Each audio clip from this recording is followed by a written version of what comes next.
For income, I think my Yeah. pay is like he said, it's like at the 1100. It depends on the contract. Some of the Yeah, contracts, there's a vacuum going. I'm going to see if I can go somewhere quieter. Travel nurse. $11,000 judgment. Garnishments already hitting her overtime. Misty Porter steps into court asking for just $100 a month while the creditor demands triple that. With bankruptcy looming and contracts ending soon, this financial battle is just beginning. Subscribe for more dramatic courtroom breakdowns. Misty Porter? I apologize. I'm at work. Oh, that's okay. We got you on for right now. Okay. We got Mr. Eck for Dorp Financial on the monitor there as well. Let's see if order for installment payments. I guess it looks like two of you may have talked, or was I saw a response to the motion, I guess is what it was. Go ahead. Your Honor, I don't believe we've been able to speak. I think maybe we spoke at a previous hearing. Maybe I'm not sure on that, but Sure. But we don't have a phone number or email to reach out at all. Okay. Yeah. Okay. I just saw the response. I thought maybe they read some kind of. Would it help if I give you a minute to talk, two of you? I reached out to Elizabeth Butler, or the office number that was on it. I've spoke to her. I had initially offered some money because I was anticipating maybe getting some taxes back, which I haven't received yet. She declined that. And so because of my situation and thinking about the fact that I'm going to be filing bankruptcy, like to give one person I owe out of the $90,000, that amount of money, it didn't make sense. And just the situation that I'm in right now. So, but I did talk to Elizabeth. I've talked to Elizabeth a couple times, and then I filed my motion, and then I responded twice, I think, or once. Okay. Oh, you know what? Maybe that's what I saw, an extra response in there. Okay. So your motion is asking for $100 per month. Is that true? Right. And then my second response was she came back with 300. They've taken somewhere over 1,000. I'd have to look at the papers. I was sitting waiting. I assumed that court cases would have started right away. I don't know why. I've just never done this before. Yeah. So I can pull out my documents real quick. But when you say taken, was that under the garnishment? Is that what it was? Correct. Okay. I was working overtime in anticipation of clinical hours because I'm finishing my master's right now. I'm in my clinical time, and then it pretty much took that overtime away. So it's been a couple $400 and something payments, and then a $200 and something payments. They've already garnished. Okay. And are you must be working now? Is it a full-time job kind of thing too, or what do you do? I do travel nursing. That's what it is. Okay. Yeah, I do travel nursing, and then this rotation will end March 5th, and then I haven't been able to find a day shift that's within a reasonable distance currently. I'm trying a couple different options, like taking maybe an internal contract with one of the hospitals, but we're discussing that now. It's the position that they have available is a psych position. And no, this is personal information, but I'm just going to share it all. January, I thought I had a miscarriage. I'm 41 years old. And then I found out that no, I didn't have a miscarriage. And so I'm over also at the maternal fetal medicine for high risk pregnancy at U of M. So this month I have like 6 appointments for that. That was not expected. And then in addition to what's going on, but I do plan on filing bankruptcy this year. It's just really hard when you're the single person providing for, all these children. And for, I guess, Mr. Axsick, as long as I'm asking questions, what, do you have, how many children do you have at home? I have 3 I have 3, 11, 8, and I have one that's 11, 8, and then 5. And then I have one that's 25 that's in school. Okay. And in college. It's a little hard. And I understand the stress you're trying to get them through, but 25-year-olds, how to she does work as she pays for her vehicle, and she pays for her own food and things, but she just lives under my roof. Okay. And I know you're doing contract work. And this contract's ending when, did you say? This particular contract ends March 5th. Normally I would extend for a year, but Yeah. the hospital that I'm working at got a flood of nurses from the striking hospitals. Oh, And okay. so then they're canceling. So then that shifts me. I wouldn't have anticipated that. I planned on, at least having the next year set for before I try to move back to Massachusetts, or at least, until next school year or this coming school year. Mr. Acker, I think I asked what I guess you probably would ask similar, but I don't know if you got any direction or if I just making a decision. Oh, yeah, Your Honor. So basically, in this situation, I mean, defendant has filed a motion for installment payments for like I think it was $100 per month, and at that rate, Your Honor, it would take until 2049 for the debt to be paid off. So, and defendant makes, I think it was, I understand that she's under contract work, but I believe she makes like $1,000 per week, somewhere in that neighborhood. So considering that and the amount owed, which is currently a little over 11,000, we've submitted an order that we think is appropriate of $300 in a wage assignment order. Okay. Your Honor, the only issue that I have with that is that I will 100% be filing bankruptcy this year. And to give so they're not the only person that I owe money to. So if I give them $300 a month, and I do have other litigation that's going on as well, it doesn't, there would be no way. I'm already struggling as it is, as a single parent, trying to manage all these things at once. But to give one creditor $300 a month doesn't make sense. And I'm filing bankruptcy. So I get what he's saying, but it won't be going to 2049 because I'll be filing a Chapter 7. Yeah, and I think actually you're caregiver for an aunt too, is that right? Or Oh, yes. So my 77-year-old aunt, does she live with you? yes, she does.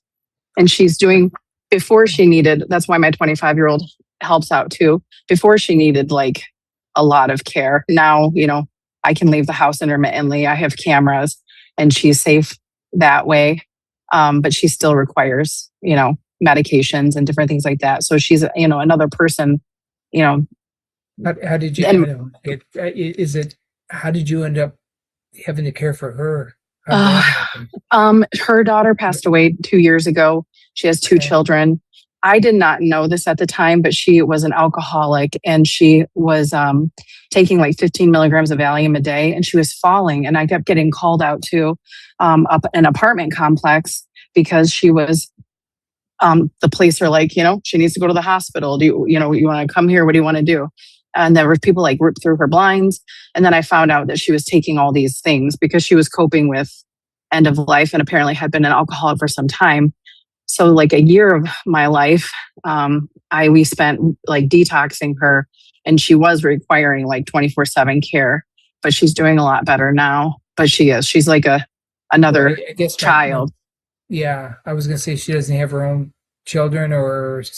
No, she doesn't have anybody. And I don't know how it kind of fell that way other than nobody else. She's burned a lot of bridges. Nobody else was willing to do that. Yeah. Yeah. Now it gets strategic. She reveals she offered $4,000 from anticipated tax refunds, but says it was declined. At the same time, she plans to file Chapter 7 bankruptcy. Legally, that changes leverage completely. Is this negotiation, or simply buying time before everything resets in federal court? Stuart, after you're going to make me the bad guy one way or the other here, I think. And not that the 300 isn't reasonable. I'm just hearing a lot of stuff. Ma'am, you haven't filed for bankruptcy yet, though? No, I haven't. As soon as I get, so I should be getting some money back on taxes. And mind you, I offered Elizabeth Butler like $4,000 of my taxes, and she declined that. And I thought that was pretty reasonable, even if I was filing bankruptcy, because I was under a lot of stress and I just didn't want to deal with what was going on. And that would have allotted me enough money to I don't know. So the other problem is because my domicile is in the state of Massachusetts. I was told that I had to file bankruptcy in the state of Massachusetts. So I have to navigate, you know, we already plan on moving back. We tried to move back in November. And then the housing is just atrocious. So my house that we currently have, well, it's not my house, it's my mother-in-law's house in Massachusetts. We split. She goes down to Florida. I help pay for some of those payments, and then her granddaughter stays there. And then so I was going to move back there, but the house is not fit to move my kids back into it right now. So money would have to be invested in that. So we had to come up with a second plan. And so that's why it's taken a little bit of time to figure out, you know, what is best for the kids. I have a bigger network in Massachusetts, especially for work than I do here in Michigan, because I've spent most of my time in Michigan as a travel nurse. And Massachusetts is where I got my nursing degree, and I created a lot of relationships there. So my master's degree will be finished. I'll graduate May 5th. And then the plan is to go out there and do all these things. I know I'm running out of time, and people, you know, want their money, and I really understand, and I apologize, but I also have to figure out how to maintain my family and my household at the same time. What have you been averaging taking home? For income, I think my pay is, like he said, it's like at the 1,100. It depends on the contract. Some of the contracts, sure, there's a vacuum going. I'm going to see if I can go somewhere quieter. The contracts, some of them vary like 200 to 400 difference every week. I know some of them are like a month or 2 month. They also, yours is usually a year. You've been doing a year. 13 weeks and extend. So usually I create good relationships and I extend my contracts. Yeah. But the environment right now with the strikes and all the nurses from other states here, that it's not as like giving in the current state that we're in. But I'm trying. Well, the closest day shift I have is in Battle Creek, but with my clinical schedule, that's just not going to work for me. So I'm trying different options. Mr. Acker, I guess let's just do this. Unless there is anything else you want to tell me, Mr. Acker. No, Your Honor. The position. I do. Yeah, I mean, if we just ask that, you know, either if you don't feel comfortable signing the $300 wage assignment order, you know, we would request that, you know, you deny the motion for installment payments and, you know, allow a defendant to just file bankruptcy if that's what she's going to do at that point. Because at that point, you know, we would release the garnishments if she does file bankruptcy. Oh, yeah. Oh, I got you. Mm-hmm. And they've already received, you know, $1,200 or so. Yes, Your Honor, we have, but you know, the defendant does not contest the judgment, and the judgment was, you know, for over $11,000. I tell you, here's I guess this isn't going to help either one of you out too much, but let's do this. Let's do.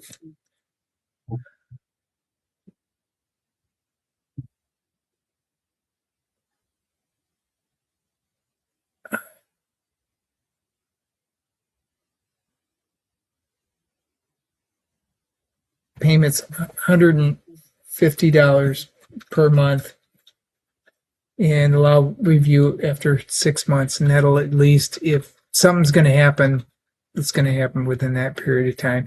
And then if you're making more money, ma'am, if they come back and with a garnishment or something else, we'll relook at the figures. Okay.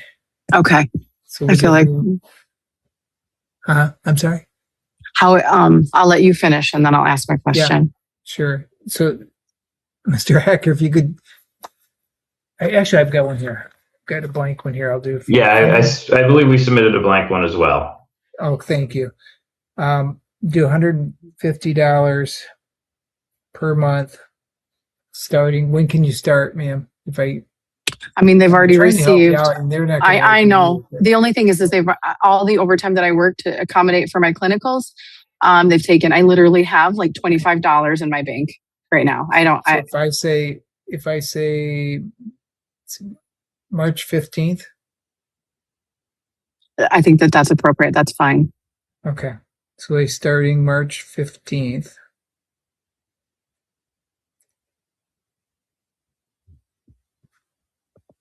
And I'll make a little asterisk here and say reviewable after 6 months, okay? For everybody. Okay. Now, what if I'm not in the state of Michigan at that time? It doesn't matter to me. Well, you know, if it's still here, it's still here. But Okay. Well, I've never done any of this before, so I'm not yeah, familiar. no. I'm just saying for our file, it's still here. You know what I mean? Okay. So just That's what update you're asking. the address because I Yeah, have my I was permanent gonna say, if you address. Yep. Just make sure we get a correct address because things really go not good for you if I don't have an address. You know what I mean? Right. So Right. after 6 months. Here's the tension point. The creditor wants a wage assignment order to guarantee payments directly from her employer. She resists, explaining travel nursing contracts change agencies often. One switch and enforcement gets messy. This isn't refusal, it's logistical reality colliding with debt collection procedure in real time. Okay, I guess that's the best I can kind of do for both of you. I'm not helping either one of you, I guess, really, but we'll just Okay. do And that. All right. where do I make these payments to? Mr. Acker, I guess. Thank you, Your Honor. Is this, did you use the blank wage assignment order potentially that we submitted? You know what I used? I just used the installment payment thing. If you got it. Yeah, if we submitted a blank wage assignment order, if you use that, it would be able to be removed from Miss Porter's wages, and that way she wouldn't have to make any payments, especially if she's living out of Yeah, state sure. or anything like that. You know what? I don't see it. Could I you could. get one to The me? only Yeah, the only issue I have with that is if my contract is not with Aya, then it won't be able to come out of my wages. So so in terms of travel nursing, certain Yeah. hospitals contract with certain agencies. So I'm trying my best. I'm looking at even other agencies right now that contract to different hospitals. So if you take it out of my wages, then there's going to be a moment if I switch agencies that you will no longer have that ability. Well, then it's going to be up to you to make sure they have the right wage assignment, correct? I would, and if I move to, okay, is there a way that they, like Elizabeth Butler had requested, that the payments go directly to them? So if you do have a wage assignment order, we would be able to serve it on your next employer as long as you indicated to us who your new employer was. We could send it to them to continue the wage assignment order. I mean, okay. However, Elizabeth Butler had requested that the payments be directly to you. So that's what I had assumed. They would. It's just more, I'm just dealing with a lot. To have more work and more communication just feels very overwhelming to me right now. That's why I'm trying to just make sure that you guys get your money. I don't, Mr. Acker, go ahead. I don't want to get in the middle of everything, I guess. Oh, no worries, Your Honor. Yeah, so if we do have this wage assignment order, it would be we would serve it on her employer. And if she, has a new contract, she would just let us know who the new employer was, and then we can just serve it on the next employer to continue the wage assignment order payments. I understand what you're saying. I mean, Judge, you're going to make a decision whatever you want, and I get what they're saying because they want their money, but I also I don't have time in my life to deal. Like, if I get a new court date, that's fine. I don't want to have to deal with contacting all the kinds of people and then assuming that things are going to happen in a timely manner or then be surprised by something. I just feel I just took a 10-day medical leave of absence because of this pregnancy, and then just having anxiety on top of it. Like, if they want to, they don't have any reason for me not to be able to follow Elizabeth Butler's recommendation of just paying them. Well, our only concern, Ms. Porter, is that we did have missed payments on the actual loan agreement, in this situation that led to the judgment. So we do have a little bit of questioning. And in the case of, updating us, it would just be whenever you get a new contract and you just either email us or send us or call us, your new employer. And that's it. It would be, whenever you get a new contract. Okay. So with missed payments, I'm going to respond to that. With missed payments, when I was filing bankruptcy in that month with John, whatever, I don't remember his last name, the attorney, I was told that I needed to stop making payments on every single person. So it's not that I missed payments on purpose. It's because I had a loss of everything that a loss of income, a loss of everything. And bankruptcy is there for people. And so it wasn't a purposeful missed payment. It was on the direction of the attorney that I was using at that time. And I reached out to Dort Federal to offer them $250 a month to pay it. And I was told that you guys would be taking over. And that was years ago. I had reached out to Dort Federal. So I wasn't communicating. Mr. Acker, probably the easier one for you is the wage assignment. Is that what you're telling me? That's what I'm saying, Your Honor. I mean, if it would please the court, we could try to set up something with our payment portal. If she can make payments of $150 per month with it, I mean, we could try to do that if you'd like, Your Honor. Oh, through a portal of some sort on the. Yes, but then we get into a situation where, if she does miss payments, then this whole thing was for naught, Your Honor. I will not be missing any payments. Well, I tell you, okay, ma'am, here's the easy thing for me then. Unless I file bankruptcy. If the payment's not, when that changes everything anyway. Right. But if you don't make the payment, then they just, even if it's one payment, I'm going to allow them just to come back in and just, unfortunately garnish whatever at that point. Okay. Okay. That's fine with me. All right. Let's do that. And then, so I guess I'm signing an order for installment payments. Is that what we want to do, Mr. Acker? Yes, Your Honor. Okay. I think that's probably appropriate then. Okay. All right. So I'll sign an order for $150 per month starting March 15th. The garnishment is suspended at this point and reviewable after 6 months. Okay. Okay. And I'll sign it as of that. And Ms. Porter, hopefully you can get things squared away. I know it's a lot of stress all the way around. And quite frankly, Mr. Acker's trying to help too, I think, really. So, okay. I appreciate it. I do. Okay. All right, guys. So I will get communication from the court and from Butler's group. Yeah, I guess for the portal thing. I will email you. I believe I have your email. Is it cporte08@hotmail.com? Correct. Okay, perfect. Okay, and I'll send out the order today. I literally just signed it for both of you, okay? Okay, thank you, Your Honor. Okay. Appreciate it. Thank you. All right. Thanks for the help. All right. Yeah. Yeah, bye-bye. Bye. An inmate challenges the system, claiming his habeas petition was wrongly rejected and his disciplinary hearing unfair. Dang Sean says missing paperwork, not delay, block justice. The prison pushes back. Today, procedural technicalities meet constitutional rights. Subscribe for more dramatic breakdowns of real courtroom battles unfolding inside prison walls.